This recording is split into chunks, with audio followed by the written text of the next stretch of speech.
عرض طیبہ میں ڈال دے مولا اور سب کے دل کو سوار کر رکھ دو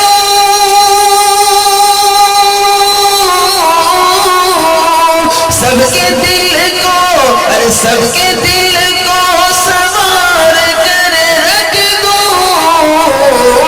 کیا ارے مجھ میں ایسا کمال دے مولا مجھ میں ایسا کمال دے آئیے میں مقصد اصلی کی طرف چلتا ہوں اب میں زحمت سکھا دینا چاہوں گا ایک ایسے مقرر کو جن کے دید کے لیے ہزاروں نگاہیں تشنا کام رہتی ہیں اور کتنے ہی کام جن کے سننے کی آرزو رکھتے ہیں کتنی ہی زمینیں جن کی قدم بوسی کی تمنائیں لیے رہتی ہیں کتنی ہی راہیں جن کے استقبال میں پھول بچھاتی ہیں دور دور تک جن کے نیک نامی کے چرچے ہیں جن کی شخصیت گونا گو اوصاف المحاسن کی مرقع ہے جو بیک وقت بہترین عالم بھی ہے اور فکر مند مبلغ بھی قابل قدر ناصح بھی ہے اور دلوں کو رلا دینے والے واعظ بھی پرزور خطیب بھی ہیں اور اعلیٰ درجے کے ادیب بھی اتنا ہی نہیں بلکہ خطابت کے میدان سے لے کر حسن بیانی کی وادیوں تک اور خوش الحانی کی فضاؤں سے لے کر حسن بیانی کی وادیوں تک جن کی مقبولیت کا شعرا ہے میری مراد حضرت علامہ و مولانا جناب مفتی ساجد الرحمان صاحب قادری چشتی دامت برکاتہ جو گلدر سے تعلق رکھتے ہیں جن کا بیان سن کر کہنے والا بے ساختہ یہ کہہ سکتا ہے کہ دل نشین طرز تکلم منفرد حسن بیان دل نشین طرز تکلم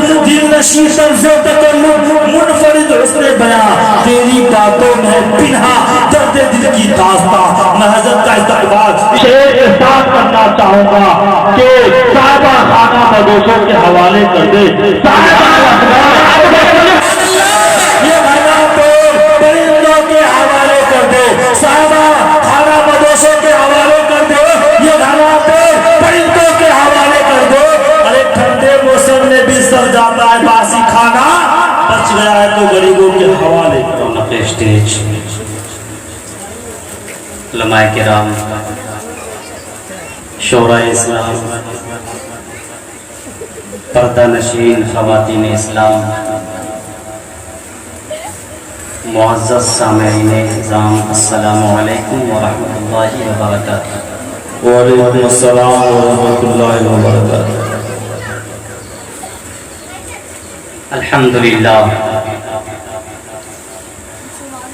الحمدللہ رب العالمین وبہ نستعین والصلاة والسلام على سید الانبیاء والمرسلین وعلى آلہ وصحبہ اجمعین اما بعد اعوذ باللہ من الشیطان الرجیم بسم اللہ الرحمن الرحیم یا ایہا الناس اتقوا ربکم الذی خلقکم من نفس واحدہ وخلق منها زوجها وبث منهما رجالا كثيرا ونساء واتقوا الله الذي تساءلون به والأرحام إن الله كان عليكم رقيبا صدق الله العظيم وبلغنا رسوله النبي الأمين المتين المبين الحليم الكريم الرؤوف الرحيم معزز سامعین کرام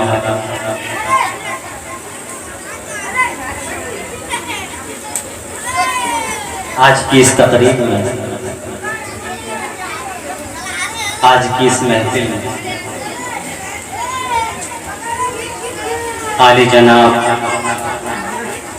عبدالستار مکھیا جی صاحب کی دعوت پر آپ کے بیچ آپ کے سامنے حاضر آیا ہوں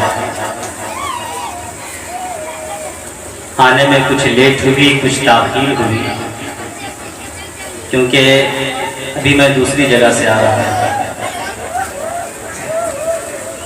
یہ شادی کی محفل ہے، ہم دعا کرتے ہیں کہ پروردگار عالم اس شادی کو خانہ آبادی بنائے اور اس نیک عمل کو اپنی بارگاہ میں قبولیت سے سرفراز فرمائے۔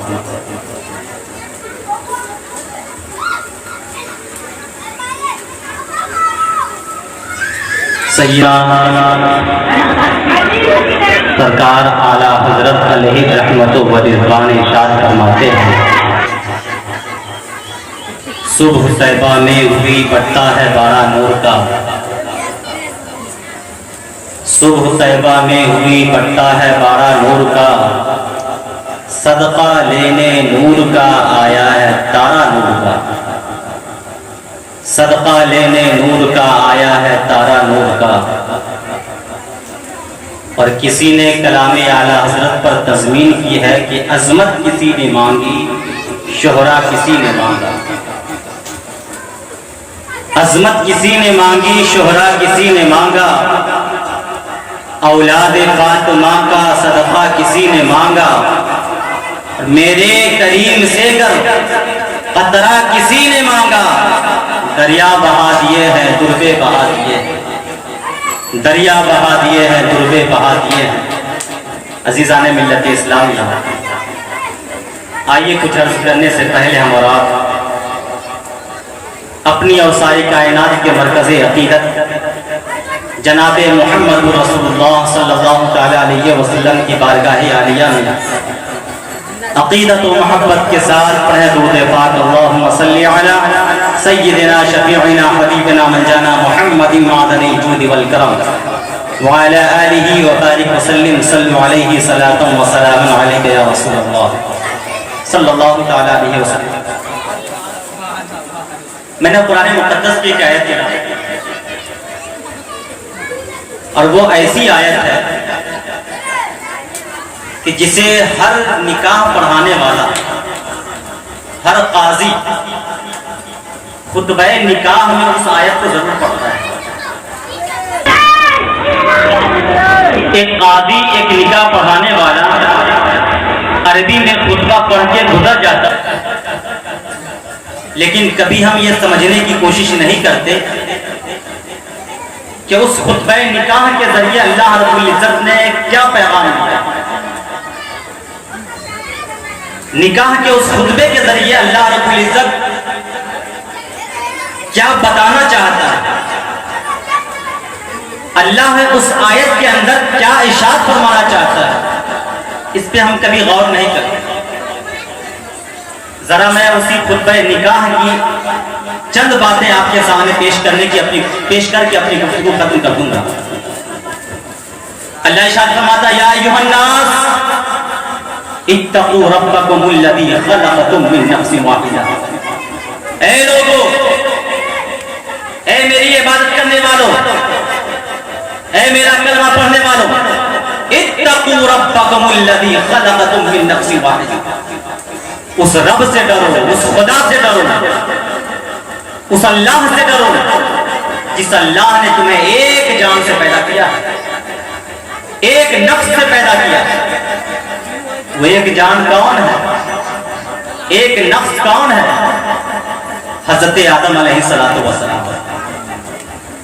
اس کے بعد اللہ فرماتا وَخَلَقَ مِنْهَا زَوْجَهَا، اور اسی ایک جان سے، اسی آدم سے ہم نے اس کی بیوی حوا کو پیدا کیا۔ وَبَثَّ مِنْهُمَا رِجَالًا كَثِيرًا وَنِسَاءً، اور اسی مرد و عورت سے، آدم و حوا سے، اسی ماں اور باپ سے ہم نے بہت سارے مرد و عورت کو دنیا میں پیدا کیا۔ اس لیے اس دنیا میں جو ہم زندگی گزار رہے ہیں، چاہے وہ کسی بھی دھرم سے ریلیٹڈ ہو، کسی بھی دھرم کا ماننے والا ہو، کسی بھی مذہب کا ماننے والا ہو، کسی بھی مسلک کا ماننے والا ہو، سب ایک باپ آدم کی اولاد ہیں اور ایک ماں حضرت آدم کی اولاد، حضرت حوا کی اولاد ہے۔ ایک ماں اور باپ کی اولاد سب ہیں، ہم سب ہیں اس دنیا میں زندگی گزار رہے ہیں۔ وَبَثَّ مِنْهُمَا رِجَالًا كَثِيرًا وَنِسَاءً۔ اس کے بعد اللہ فرماتا ہے وَاتَّقُوا اللَّهَ الَّذِي تَسَاءَلُونَ بِهِ وَالْأَرْحَامَ، اس سے مخاطب ہیں وہ لوگ، وَاتَّقُوا اللَّهَ الَّذِي، اللہ سے ڈرو الذی تساءلون بہ والارحام. اے نکاح کرنے والے، اے شادی کرنے والے، تساءلون بہ والارحام، تم سے رشتہ داروں کے بارے میں پوچھا جائے، رشتہ داروں کے بارے میں، قرابت داروں کے بارے میں، اپنوں والوں کے بارے میں، اہل و عیال کے بارے میں تم سے پوچھا جائے گا. ایسا نہ ہو کہ شادی سے پہلے تم اپنے والدین کا خیال رکھا کرتے تھے اور شادی کے بعد اب تم اپنے والدین کو فراموش کر بیٹھے ہو، شادی کے بعد بھول بیٹھے ہو. اس لیے اللہ اس خطبہ نکاح میں فرماتا ہے واتقوا اللہ الذی تساءلون بہ والارحام. تمہیں رشتہ داروں کے بارے میں خدا کی بارگاہ میں جواب دینا ہوگا. اس کے بعد پھر اللہ فرماتا ہے ان اللہ کان علیکم رقیبا، اللہ تمہارا نگہبان ہے، تمہارے کرتوت کو دیکھ رہا ہے. اللہ دیکھتا ہے کہ تم شادی سے پہلے کیا کرتے تھے اور شادی کے بعد تم کیا کرتے تھے. اس کے بعد جو آیت پڑھی جاتی ہے اللہ فرمایا یا ایھا الذین آمنوا اتقوا اللہ حق تقاتہ ولا تموتن الا وانتم مسلمون.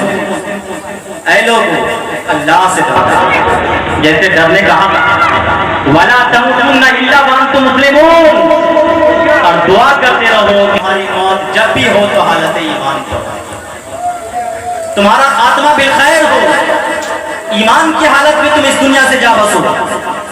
اس کے بعد تیسری آیت جو پیش کی جاتی ہے اس میں کیا ہے یا ایھا الذین آمنوا اتقوا اللہ وقولوا قولا سدیدا یصلح لکم اعمالکم ویغفر لکم ذنوبکم ومن یطع اللہ ورسولہ فقد فاز فوزا عظیما.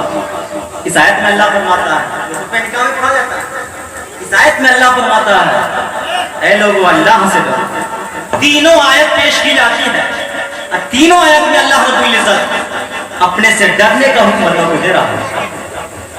اگر تم ڈرو گے تو تمہیں فائدہ کیا ہوگا؟ اللہ کا خوف اپنے دل میں پیدا کرو گے تو تجھے اس کا فائدہ کیا ملے گا، بینیفٹ کیا ملے گا؟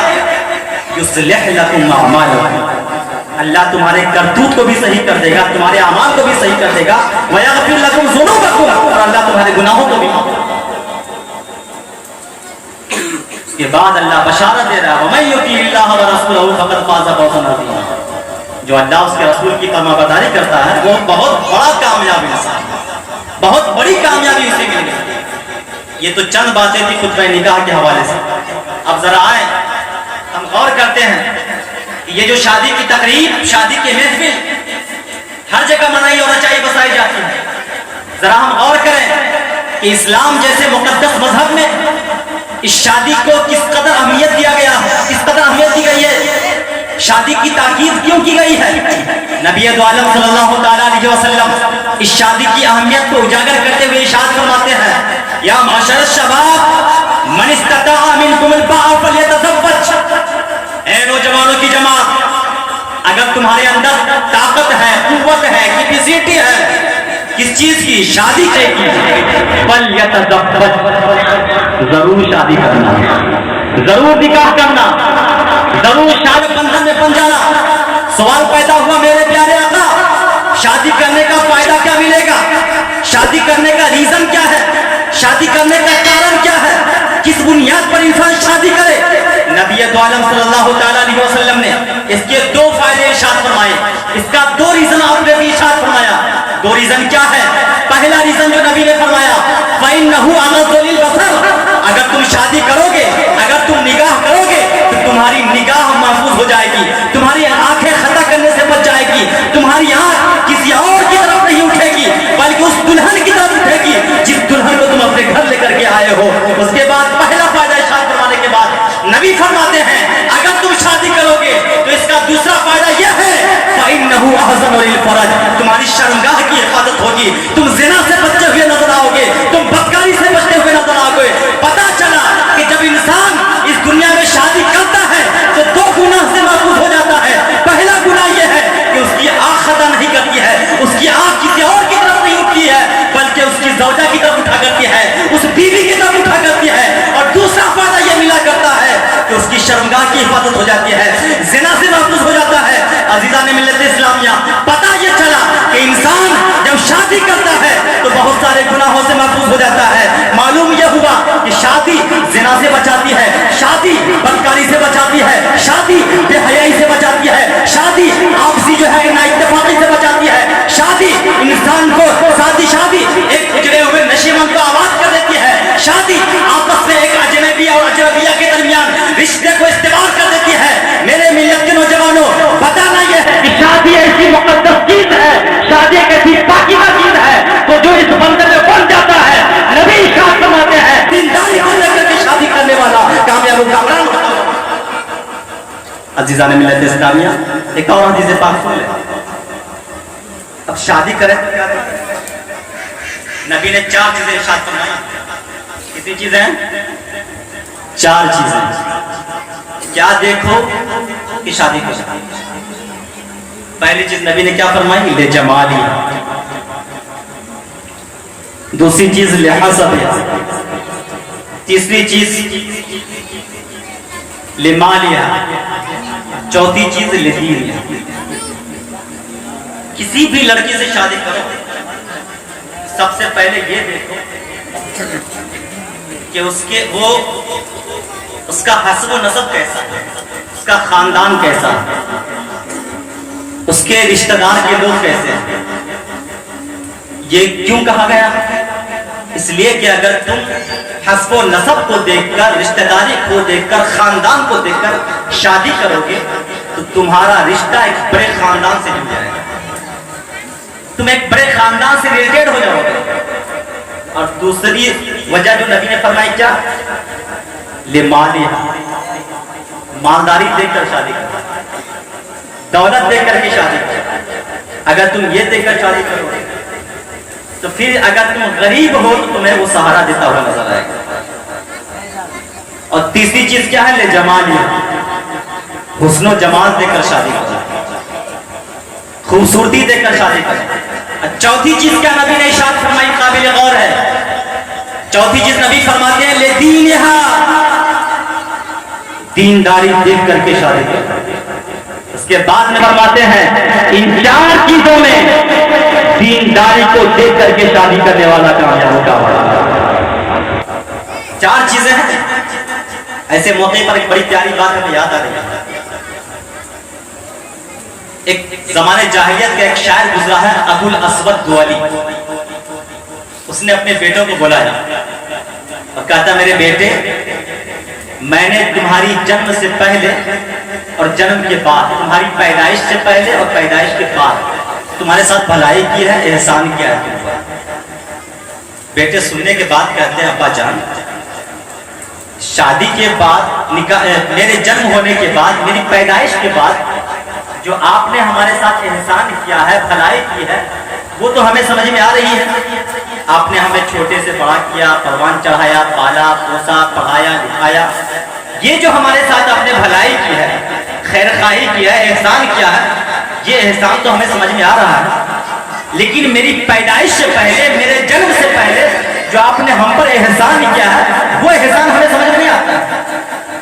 وہ بھلائی آپ نے کیسے کی؟ جب میں زندہ تھا ہی نہیں، میں اس دنیا میں آیا ہی نہیں تھا، تو آپ نے ہمارے ساتھ بھلائی کیسے کی؟ میرے پیدا ہونے کے بعد جو آپ نے بھلائی کی وہ ہمیں سمجھ میں آ رہا ہے، پیدائش سے پہلے آپ نے ہم پر کیا احسان کیا ہے؟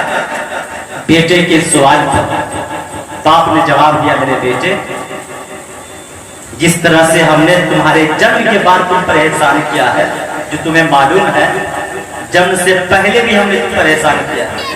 پہلے یہ احسان ہے کہ جب میرا رشتہ طے کیا جا رہا ہے، جب میری شادی کی تیاری چل رہی تھی، جب ہمارے لیے ایک نئی نویلی دلہن کی تلاش کی جا رہی تھی، تو اس وقت میں نے اپنے گھر والوں کے سامنے صرف ایک بات رکھی تھی۔ وہ بات یہ ہے کہ میں نے کہا تھا کہ ہمیں لڑکیوں میں کچھ نہیں چاہیے، نہ دولت چاہیے، نہ شہرت چاہیے، نہ جاؤ حشمت چاہیے، کچھ نہیں چاہیے۔ اگر صرف چاہیے تو ایسی لڑکی چاہیے، ایسی لڑکی چاہیے جو آگے چل کر کے ہمارے بچوں کی ایک بہترین ماں بن سکے، ایک بہترین ماں بن سکے۔ تو میں نے شادی سے پہلے صرف اس لیے شادی کی، شادی سے پہلے ہم نے صرف یہ سوچا کہ میں ایک ایسی لڑکی اپنے گھر میں لاؤں، ایسی زوجہ اپنے گھر میں لاؤں، جو زوجہ، جو لڑکی